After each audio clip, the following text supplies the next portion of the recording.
Era uma noite comum em São Paulo quando o pastor Jonathan Carlos percebeu algo diferente no ar.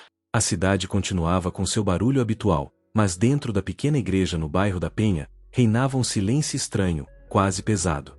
Ele caminhava entre os bancos vazios, sentindo um arrepio que não sabia explicar. Fazia semanas que ele vinha tentando entender por que tantas pessoas vinham até ele dizendo que Deus estava em silêncio.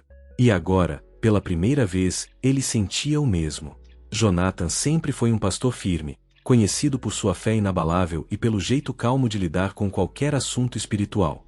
Mas naquela noite, algo o inquietava profundamente. Ele abriu a Bíblia, como sempre fazia, mas parecia que as palavras não saltavam mais da página. Era como se Deus estivesse observando, mas sem dizer nada. Isso o deixou pensativo, tentando lembrar se já tinha vivido algo parecido antes. Foi então que ele recebeu uma mensagem no celular. Era Dona Marlene, uma senhora da igreja, dizendo que precisava falar urgentemente com ele. Ela morava a poucas quadras dali e insistia que estava acontecendo algo muito estranho em sua casa. Jonathan respirou fundo, fechou a Bíblia e decidiu ir até lá. Enquanto caminhava pela rua silenciosa, ele sentia como se estivesse entrando em uma história que ainda não fazia sentido. Quando chegou, encontrou Dona Marlene sentada na sala, com os olhos arregalados. Ela tentou explicar o que estava acontecendo, mas parecia nervosa demais. Ela dizia que durante a madrugada ouvia passos no corredor, mesmo morando sozinha. E, o mais assustador, ela alegava que ao orar, não sentia absolutamente nada. Nem paz, nem conforto, nem presença. Pastor, Deus não tá falando comigo, disse ela com a voz trêmula. Jonathan se sentou ao lado dela e pediu para orarem juntos. Ele fechou os olhos, colocou a mão no ombro dela e começou a oração. Mas no meio da oração, sentiu um frio súbito atravessar a sala. Foi tão forte que ele abriu os olhos imediatamente. Nada se mexia. Nada parecia fora do lugar. Mas ele sabia que aquilo não era normal. Havia algum mistério ali, algo que estava além da compreensão humana. Depois da oração, ele começou a fazer algumas perguntas. Queria saber se ela tinha passado por algo nos últimos dias, algum sonho estranho, algum medo específico. Dona Marlene contou que, há cerca de 3 noites, viu uma sombra parada na porta do quarto. Ela achou que fosse impressão, mas quando piscou os olhos, a sombra sumiu. Desde então, tudo ficou esquisito. Parece que até minha casa ficou mais fria, pastor, ela disse. Jonathan tentou se manter racional, mas aquela história estava mexendo com ele também. Ele decidiu caminhar pela casa, verificando cada cômodo. A cada passo, sentia aquele mesmo silêncio pesado da igreja. Uma sensação de que algo estava ali, mas se escondendo. Ele parou no corredor, fechou os olhos e pediu discernimento a Deus. Mas novamente, o silêncio. Nenhuma resposta. E isso o deixou ainda mais inquieto. Quando ele voltou para a sala, encontrou Dona Marlene olhando para a janela, como se algo estivesse passando lá fora. O senhor viu isso? Ela perguntou. Mas não havia nada. Só a rua vazia e a luz fraca do poste. Ele tentou tranquilizá-la, dizendo que ficaria tudo bem. Mas, por dentro, sabia que não podia prometer aquilo. Ele mesmo estava percebendo o mistério se aproximando, como se estivesse cercando tudo devagar. Antes de ir embora, Jonathan decidiu deixar uma oração gravada para ela ouvir durante a madrugada.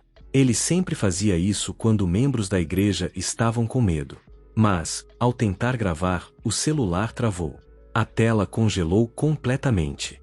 Ele tentou desligar, reiniciar, nada funcionava. Só voltou ao normal quando ele saiu da casa. Isso fez o pastor parar na calçada e respirar fundo, pensando no que realmente estava enfrentando. Na volta para a igreja, Jonathan percebeu que o silêncio da cidade parecia acompanhá-lo. Ele caminhava sentindo que algo invisível começou naquela casa e agora estava caminhando ao lado dele. Ele sabia que precisava buscar respostas. E sabia que esse mistério do silêncio de Deus iria muito além de Dona Marlene. No fundo, ele sentia que aquilo era só o começo, e que ele tinha entrado em uma batalha que não poderia evitar. Na manhã seguinte, o pastor Jonathan Carlos tentou começar o dia como sempre fazia, orando antes de sair de casa. Mas novamente, sentiu aquele vazio difícil de explicar. Ele abriu a janela do apartamento no Tatuapé e observou o movimento da rua, tentando entender o que havia de errado. Era como se o silêncio espiritual tivesse se instalado não só na igreja, mas nele também. Ele sentia que algo grande estava prestes a acontecer. Decidido a investigar, Jonathan foi até a igreja mais cedo. Ao chegar, encontrou Eduardo, um jovem obreiro da congregação, sentado nos degraus. Eduardo estava pálido e disse que não conseguiu dormir a noite inteira. Ele relatou que também sentiu a mesma ausência estranha durante suas orações. Pastor, parecia que minha voz estava batendo no teto e voltando, disse ele. O pastor percebeu que aquela sensação não era isolada. Dentro da igreja, a atmosfera parecia ainda mais pesada do que na noite anterior. O som dos carros passando lá fora parecia distante demais, como se a realidade estivesse ficando mais silenciosa por dentro. Jonathan caminhou até o púlpito, colocou a mão na madeira e pediu sabedoria. Mas mais uma vez, nada. O silêncio era tão profundo que parecia uma resposta em si, e isso o inquietava mais do que ouvir algo assustador. Com o coração acelerado, ele decidiu visitar outra pessoa, seu Arlindo, um membro antigo da igreja, conhecido por suas orações fortes. Chegando à casa dele, no bairro do Belém, encontrou o homem sentado na varanda, olhando fixamente para o horizonte. Arlindo disse: Pastor, tem algo errado no ar. Eu sinto isso desde terça-feira. Já orei, já clamei, mas Deus não responde. Aquilo confirmou que o fenômeno era coletivo. Enquanto conversava com Arlindo, algo chamou a atenção do pastor. O relógio de parede, que sempre marcava o tempo certinho, estava parado. Segundo Arlindo, o relógio havia parado exatamente às 3h17 da madrugada, a mesma hora em que ele acordou com uma sensação forte de presença no quarto. O pastor percebeu que horários travados eram um tipo de sinal que já tinha ouvido em relatos espirituais antigos. Jonathan decidiu orar com Arlindo ali mesmo. Quando começaram, uma brisa fria atravessou a varanda, apesar do calor típico de São Paulo naquele horário. Ambos abriram os olhos ao mesmo tempo, como se tivessem sentido a mesma coisa. Era um frio que não tinha motivo. Uma presença que não se deixava ver. Arlindo segurou o braço do pastor e disse: Isso nunca aconteceu na minha casa, pastor. Nunca. De volta à igreja, Jonathan passou a tarde inteira estudando relatos de momentos bíblicos e históricos em que Deus havia ficado em silêncio antes de grandes acontecimentos. Ele pesquisou profetas, momentos de julgamento, períodos de teste espiritual. A cada página lida, a sensação de que algo estava sendo preparado ficava mais forte. Ele sabia que precisava entender o que o silêncio queria dizer. No final da tarde, começou a chover forte. Os trovões ecoavam, mas dentro da igreja parecia que o som não chegava direito. A chuva batia no telhado, mas tudo parecia abafado, como se o espiritual estivesse interferindo no natural. Jonathan ficou parado no corredor observando as portas vibrarem com o vento, sentindo que aquele silêncio estava se transformando em algo mais profundo, quase como um aviso. Quando a chuva finalmente diminuiu, o pastor recebeu uma ligação inesperada. Era Valéria, uma mulher da igreja que raramente ligava. A voz dela estava trêmula. Ela disse que sua filha, Carolina, tinha tido um sonho muito estranho envolvendo a igreja, sombras e o pastor em meio a um grande silêncio. A menina acordou assustada, dizendo que algo estava tentando impedir as pessoas de ouvirem a voz de Deus. Ao desligar, Jonathan ficou olhando para o teto da igreja como se esperasse alguma direção divina. Era raro tantos membros vivenciarem coisas tão parecidas ao mesmo tempo. Ele percebeu que havia um padrão, um movimento invisível que estava tentando se revelar. Mas ele ainda não sabia se aquilo era um alerta, um ataque ou uma preparação espiritual. Só sabia de uma coisa: ele precisava ir até a casa de Carolina imediatamente, antes que o silêncio falasse mais alto. O pastor Jonathan Carlos chegou à casa de Valéria por volta das 8 da noite. O bairro da Moca estava silencioso demais para aquela hora. Ao entrar, viu Carolina sentada no sofá, abraçada a uma almofada, com o olhar perdido. A menina tinha cerca de 15 anos, mas parecia muito mais assustada do que sua idade sugeria. Valéria explicou que o sonho foi tão real que Carolina acordou chorando e dizendo que não queria apagar a luz do quarto. Jonathan se sentou ao lado da jovem e perguntou com calma o que ela tinha visto. Carolina hesitou, respirou fundo e começou a falar: Pastor, eu estava na igreja. Mas ela parecia maior, mais escura. Eu chamava pelo Senhor, mas o Senhor não respondia. Quando eu fui chegando perto do púlpito, tinha uma sombra parada atrás do Senhor. E ela colocava a mão no seu ombro, e o silêncio ficava mais forte. O pastor sentiu um arrepio atravessar todo o corpo. Ele perguntou se ela conseguia descrever a sombra, mas Carolina apenas balançou a cabeça, dizendo que era como alguém sem rosto. O pastor notou que a menina tremia ao lembrar daquilo. Valéria disse que esse sonho não foi o único. Na noite anterior, Carolina tinha sonhado com a mesma igreja silenciosa, mas dessa vez, o relógio do templo tinha parado às 3h17, o mesmo horário do relógio de seu Arlindo. Era coincidência demais para ignorar. Jonathan pediu para orarem juntos. Valéria apagou a TV e deixou a sala em silêncio. Mas assim que o pastor fechou os olhos, algo estranho aconteceu. A luz da sala piscou, como se fosse apagar. Ele continuou orando, tentando manter a voz firme. Mas, de repente, sentiu uma pressão no ambiente, como se o ar tivesse ficado mais pesado. Ele abriu os olhos devagar e viu que Carolina também havia aberto os dela, assustada. Mesmo assim, o pastor continuou a oração, pedindo proteção para a família e esclarecimento para tudo aquilo que estava acontecendo. Quando terminou, a luz voltou ao normal, como se nada tivesse acontecido. Valéria agradeceu, mas ainda estava inquieta. Ela confessou que, nos últimos dias, sentia que alguém caminhava no corredor de madrugada. Achava que era coisa da sua cabeça, até Carolina começar a ter aqueles sonhos repetidos. Jonathan percebeu que todos os relatos estavam conectados: o silêncio espiritual, os horários repetidos, a sombra no sonho, os ambientes gelados e a impressão de presença. Ele tinha a sensação de que algo estava tentando se manifestar através de sinais sutis, atingindo as pessoas mais sensíveis primeiro. Mas o que mais preocupava era o fato de Carolina ter visto aquilo tão claramente, como se tivesse sido escolhida para enxergar o que ninguém mais via. Antes de ir embora, o pastor pediu para Carolina tentar lembrar de qualquer detalhe adicional. Ela fechou os olhos um instante e disse: "Pastor, tinha uma frase escrita no púlpito. Eu li ela antes de acordar.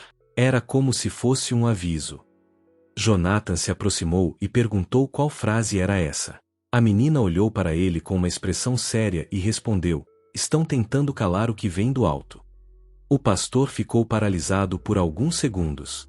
De volta à rua, Jonathan caminhou lentamente até o carro. A neblina fina que surgia naquela noite deixava tudo mais sombrio. Ele entrou no veículo, apoiou a cabeça no volante e tentou respirar fundo. Aquela frase mexeu com ele de um jeito que ele não esperava. Porque, no fundo, era exatamente isso que ele sentia nos últimos dias: algo tentando bloquear, abafar, sufocar a presença de Deus no coração das pessoas. Enquanto dirigia em direção à igreja, passou por ruas vazias e pouco iluminadas. Cada esquina parecia mais silenciosa do que a anterior. Quando finalmente estacionou em frente ao templo, ficou observando a porta por alguns instantes, sentindo um peso estranho no ambiente. Ele sabia que precisava entrar, orar e tentar quebrar aquele silêncio espiritual. Mas parte dele temia que, ao abrir aquela porta, finalmente encararia aquilo que estava por trás de tudo. Ele desceu do carro, caminhou lentamente até a entrada e colocou a mão na maçaneta da igreja. Antes de girar, sentiu um arrepio forte, como se alguém estivesse bem atrás dele. Ele virou rápido, mas não havia ninguém. Mesmo assim, sabia que não estava sozinho. Jonathan respirou fundo, apertou a maçaneta e decidiu entrar. Porque era ali, naquele momento, que o verdadeiro mistério começaria a se revelar. Assim que o pastor Jonathan Carlos abriu a porta da igreja, sentiu um vento gelado atravessar o corredor, mesmo com todas as janelas fechadas. Ele acendeu as luzes, mas a iluminação parecia mais fraca do que o normal, como se a escuridão estivesse insistindo em permanecer ali. Cada passo ecoava de forma abafada, como se o templo tivesse se transformado em uma caixa vazia, completamente isolada do mundo exterior. O silêncio era quase palpável. Ele caminhou até o púlpito e colocou a Bíblia ali, exatamente no centro. Tentou orar, mas sua voz soava pequena, como se estivesse sendo engolida pelo ar pesado. Era a primeira vez que sentia aquilo tão forte dentro da casa de Deus, e isso o deixou profundamente desconfortável. Jonathan percebeu que não era só ausência espiritual, era uma resistência, como se algo tentasse impedir qualquer contato com o divino. Decidido a não recuar, ele começou a ler alguns salmos em voz alta. Mas no terceiro versículo, As luzes tremeram. Depois, veio um estalo alto, vindo da parte de trás da igreja. O pastor virou o rosto rapidamente, mas não viu nada. Mesmo assim, sentiu uma presença. Não era humana. Não era física. Era como se o ambiente estivesse observando, esperando algo acontecer. O coração de Jonathan batia acelerado. Ele desceu do púlpito e caminhou até o corredor lateral, onde ficava a pequena sala de oração da igreja. Essa sala sempre tinha sido o lugar mais acolhedor do templo, onde as pessoas buscavam conforto. Mas ao abrir a porta, sentiu uma onda de frio tomar conta do ambiente. O cheiro também estava diferente, como se algo tivesse passado por ali pouco antes dele chegar. Uma sensação de intrusão espiritual se instalou. No centro da sala havia uma cadeira onde muitas pessoas costumavam se ajoelhar para orar. Ao se aproximar dela, o pastor reparou em algo que o deixou completamente imóvel. A cadeira estava levemente virada para a parede, como se alguém tivesse estado sentado ali e saído apressado. Jonathan sabia exatamente como ele havia deixado aquela sala horas antes, impecavelmente arrumada. Aquilo estava errado. Ele respirou fundo, fechou os olhos e tentou invocar a presença de Deus novamente. Mas, em vez disso, ouviu um ruído fraco atrás dele, como passos leves arrastando no chão. Quando abriu os olhos, não viu ninguém, mas sentiu nitidamente a mudança na temperatura. Era como se a sala estivesse reagindo à sua oração, mas de um jeito que ele não entendia. Era como se o silêncio agora estivesse respondendo. Com o coração acelerado, Jonathan voltou ao salão principal. Ao passar pelo corredor central, notou algo que não tinha visto antes. O relógio da igreja, sempre parado por causa de um defeito antigo, estava marcando exatamente 3h17. O mesmo horário do sonho de Carolina. O mesmo horário do relógio de seu Arlindo. O mesmo horário em que tudo parecia estar começando. Um calafrio percorreu seu corpo inteiro. Ele se aproximou devagar, tentando entender como aquilo era possível. O relógio estava desligado da tomada havia meses. Mesmo assim, os ponteiros se moviam lentamente, como se alguém estivesse forçando o mecanismo por dentro. De repente, o ponteiro dos segundos parou. Depois, o dos minutos. Até o das horas congelou, exatamente na hora marcada. Jonathan deu um passo para trás, sentindo o peso daquela coincidência sobrenatural. Sem conseguir controlar o impulso, ele perguntou em voz alta: Senhor, o que está acontecendo? Mas não houve resposta. Apenas um silêncio tão profundo que parecia envolver toda a igreja, como se tivesse vida própria. A sensação de presença aumentava. Não era maligna, mas também não era reconfortante. Era uma presença que observava, como se estivesse analisando cada movimento dele, esperando o próximo passo. Foi então que, do nada, a porta principal da igreja bateu sozinha, com uma força que ecoou pelo templo inteiro. Jonathan virou-se imediatamente, o coração quase saindo pela boca. Não havia vento suficiente para aquilo. Não havia ninguém lá fora. Não havia explicação racional. Naquele momento, ele entendeu apenas uma coisa: o silêncio de Deus não era ausência, era um aviso. E aquilo que estava acontecendo ali era só o começo da revelação. A porta continuou vibrando por alguns segundos após o impacto, como se algo invisível tivesse empurrado com força. O pastor Jonathan Carlos respirou fundo, tentando manter a calma. Ele caminhou até a entrada com passos lentos, cada som ecoando no salão silencioso. Quando finalmente tocou a maçaneta, percebeu que ela estava fria demais, como se tivesse sido segurada por alguém poucos segundos antes. Mas ao abrir a porta, a rua estava completamente vazia. Ele ficou parado ali, observando a calçada iluminada pelos postes. A neblina fina que surgia na madrugada dava um ar ainda mais estranho à cena.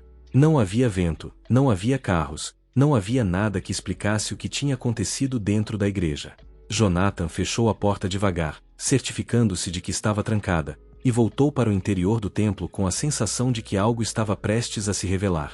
Decidiu então ir até o fundo da igreja, onde ficava uma pequena sala de arquivo. Ali eram guardadas histórias antigas da congregação, relatos de membros, anotações de pastores anteriores e até testemunhos de experiências espirituais antigas. Algo dentro dele dizia que precisava olhar ali. Ao acender a luz, viu pastas empilhadas, papéis amarelados e cadernos repletos de anotações feitas à mão. Depois de vasculhar por alguns minutos, encontrou um caderno de capa preta sem nome. Ao abrir, percebeu que era de pastor Elias, o líder da igreja nos anos 90, conhecido por sua vida de oração profunda. Na terceira página, uma frase sublinhada chamou sua atenção: quando o silêncio vier antes do agir, vigiai. Porque o espiritual fala antes de aparecer. Jonathan sentiu o coração acelerar. Era como se Elias tivesse escrito aquilo exatamente para aquele momento. Continuando a leitura, encontrou relatos de noites em que o pastor Elias também havia sentido um silêncio pesado dentro da igreja. Em uma das anotações, Elias escreveu que, certa vez, ao orar sozinho durante a madrugada, ouviu passos atrás dele e viu o relógio da parede marcar um horário que não fazia sentido. Jonathan gelou ao perceber que os sinais eram quase idênticos aos que ele estava vivendo agora. No final do caderno havia uma observação escrita com letra mais trêmula, como se Elias estivesse nervoso ao registrar: se o silêncio se repetir em mais de 3 pessoas, não é pessoal, é coletivo. E quando for coletivo, é um aviso de preparação. Ao ler isso, o pastor sentiu uma mistura de medo e revelação. Era exatamente o que estava acontecendo. Dona Marlene, seu Arlindo, Carolina, todos vivendo o mesmo mistério. Ao fechar o caderno, a luz da sala piscou 2 vezes, como se respondesse ao que ele havia acabado de descobrir. O pastor respirou fundo e decidiu voltar para o salão principal. Mas, ao chegar perto das cadeiras, parou imediatamente. No meio do corredor central, havia algo que ele tinha certeza absoluta de que não estava ali antes: uma Bíblia aberta, sozinha, apoiada no chão, como se tivesse sido colocada com cuidado. Ele se aproximou devagar, com o coração batendo forte. A Bíblia estava aberta no livro de Amós, capítulo 3. O versículo destacado parecia quase brilhar na página: porventura o Senhor Deus fará alguma coisa sem revelar o seu segredo aos seus servos, os profetas? Jonathan engoliu seco. Aquele versículo não estava ali por acaso. Alguém, ou algo, tinha colocado aquela Bíblia naquele exato lugar, naquela exata passagem. Quando tentou tocar na Bíblia, sentiu um estalo atrás dele, como se uma madeira tivesse cedido. Ele virou rápido, mas novamente não viu nada. Mesmo assim, a sensação de presença espiritual aumentou tanto que ele precisou respirar fundo para não perder o equilíbrio. Era como se o invisível estivesse finalmente começando a se manifestar. Não mais apenas sinais. Não mais apenas coincidências. Agora era direto. O pastor olhou ao redor da igreja, segurando a Bíblia aberta, e percebeu uma verdade que até então ele tentava evitar: aquilo não era apenas um silêncio de Deus. Era um silêncio provocado, um bloqueio, uma interferência espiritual tentando impedir algo maior de ser revelado. E, naquele instante, Jonathan entendeu que precisava descobrir quem, ou o que, estava tentando apagar a voz do alto antes que fosse tarde demais. Com a Bíblia ainda aberta em suas mãos, o pastor Jonathan Carlos respirou fundo e se aproximou novamente do púlpito. Ele sentia que havia um propósito específico para tudo aquilo, algo escondido por trás dos sinais que vinham acontecendo. Colocou a Bíblia sobre a madeira e passou a mão por ela como quem confirma que está vendo algo real. A igreja continuava silenciosa, mas agora não era um silêncio vazio, parecia o silêncio que antecede uma revelação. Ele fechou os olhos e, pela primeira vez em dias, não tentou forçar uma oração. Apenas ficou ali, em pé, esperando. Foi então que percebeu um detalhe inesperado: o ar começou a parecer mais leve, como se a pressão espiritual estivesse diminuindo. Não havia mais aquela sensação de bloqueio agressivo. Era como se a resistência tivesse parado por alguns instantes. Como se algo estivesse dando espaço, ou permissão, para que ele finalmente ouvisse. Nesse momento, um vento leve soprou dentro da igreja, mexendo as páginas da Bíblia. As folhas foram virando lentamente até pararem no livro de Reis, capítulo 19. Quando Jonathan olhou, viu o trecho em que Deus fala com Elias não no vento forte, nem no terremoto, nem no fogo, mas num sussurro suave. Aquilo atingiu o pastor de forma profunda. Ele entendeu que talvez estivesse esperando Deus falar de forma grandiosa, quando ele estava tentando falar no silêncio. De repente, um estalo ecoou pelo teto, não como antes, não como algo ameaçador, mas como se a estrutura estivesse reagindo a uma mudança. Jonathan sentiu algo diferente. Não era medo, nem pressão. Era a presença. Suave, firme, quase imperceptível, mas real. Ele abriu as mãos e deixou que aquela sensação se aproximasse. Era como se uma resposta estivesse chegando, não em palavras audíveis, mas em entendimento. Ele olhou ao redor e percebeu que nada mais se movia de forma estranha. A temperatura estava normal. Não havia sombras, não havia ruídos, não havia interferências. Pela primeira vez desde o início de tudo, o ambiente parecia equilibrado. O pastor então se ajoelhou ali mesmo, no corredor central, e deixou as lágrimas caírem. Não de medo, mas de alívio. Ele entendeu que Deus nunca tinha se afastado, algo apenas tinha tentado bloquear a percepção. Enquanto estava ajoelhado, Jonathan começou a lembrar de todos os sinais: Carolina, Dona Marlene, seu Arlindo, o relógio parado, o caderno do pastor Elias. Tudo apontava para o mesmo padrão: um ataque silencioso, um tipo de neblina espiritual que tentava enfraquecer a fé das pessoas através da sensação de ausência divina. A estratégia não era o barulho, era o silêncio. Um silêncio que tentava enganar, desorientar e fazer duvidar. Mas agora, ali diante de Deus, o pastor percebia com clareza: o inimigo nunca teve o poder de silenciar o Criador. Ele só podia tentar abafar os sentidos humanos, criar confusão emocional e espiritual. O verdadeiro silêncio de Deus não era abandono, era preparação. E aquilo que parecia vazio era, na verdade, um espaço criado para que o discernimento surgisse. Jonathan finalmente entendeu que precisava ensinar isso às pessoas. Ele se levantou devagar, com uma paz que não sentia havia semanas. As luzes pareciam mais claras agora, como se a igreja tivesse voltado a respirar. Pegou a Bíblia, fechou com cuidado e caminhou até o púlpito com passos firmes. Sabia exatamente o que precisava fazer: reunir toda a igreja, explicar o que havia acontecido e orientá-los sobre como enfrentar esse tipo de ataque espiritual, não com desespero, mas com vigilância e fé. Naquela madrugada, enquanto apagava as luzes e saía pela porta da frente, a rua parecia diferente. Não havia neblina, não havia vento, não havia aquela sensação de presença estranha. São Paulo estava como sempre esteve, barulhenta por fora, mas espiritualmente viva. Jonathan trancou a porta da igreja, olhou para o céu e sorriu pela primeira vez em dias. Ele sabia que a batalha não tinha acabado, mas agora ele tinha a compreensão necessária para enfrentá-la. Ao entrar no carro, uma única frase ecoou em seu coração, não em voz, não em sussurro audível, mas naquele entendimento profundo que só quem tem fé consegue reconhecer: eu nunca estive em silêncio. Você só precisava ouvir de outro jeito. E com isso, o pastor partiu, pronto para revelar ao seu povo que o verdadeiro mistério não era o silêncio de Deus, mas a forma como ele fala mesmo quando tudo parece mudo.